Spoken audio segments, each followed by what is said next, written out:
Hello y'all, this is Two Dogs Hot Guy. Today, in my Long Hunter series, I'm going to show you how to make fire using charred punk wood. Now this material, unlike cloth, can be found anywhere in the woods. I've found that white oak punk wood tends to work the best.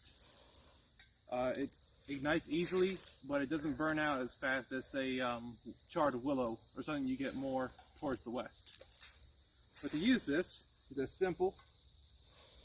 A lot of people will strike sparks into the container. I don't like to do that because you have a risk of using it all up really fast like that. So I'll just take it, put a chunk here in the lid of the pan, or the lid of the charring tin. Find a good edge.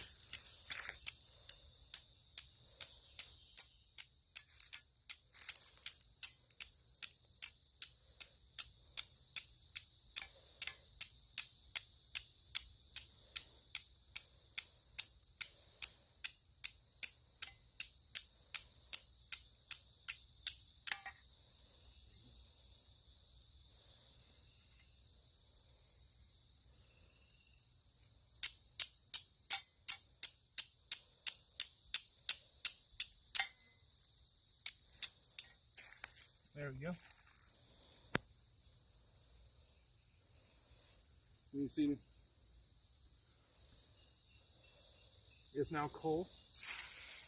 And so since we're not building a natural fire, we'll just use a small bit here. Hopefully it's dry. Oh yeah, it's dry.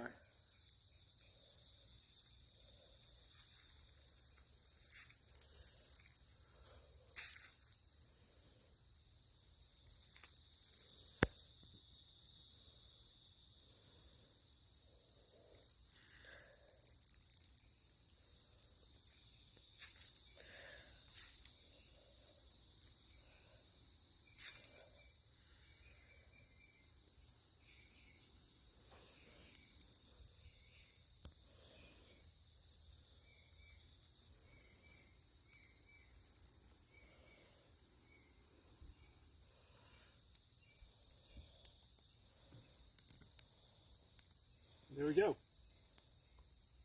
And you see, we just use that small bit, and so we got all that char material for next fires. And the great thing about this stuff is you can never overcook it. So, you know, I'll see some people take all this out and put fresh punk wood to char, but in all actuality, you don't have to. You can leave the charred stuff in there, put the new stuff, and char it all together. And you know, it works the same way with charred cloth. You don't have to take this out if you want to do cloth. Just keep it in there. You can never overcook it, but you can undercook it. But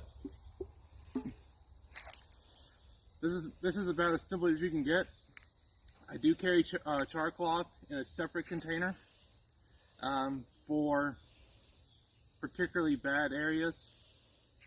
But if it's weather like now, it's fairly dry. We haven't had a whole lot of rain. I'll go ahead and use the char to punk because it's everywhere. I don't need it for I use it when I don't need an emergency fire. And the tin itself is fairly cheap. This one cost me about $2 over at Michael's. I've got a couple of smaller ones here in my sack.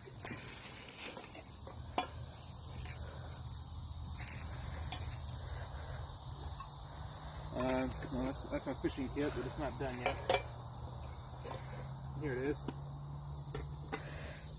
And with these, I've got a little bit of artificial sinew, some linen thread, all for sewing up my shelter should it get torn up, or sewing up my shirt.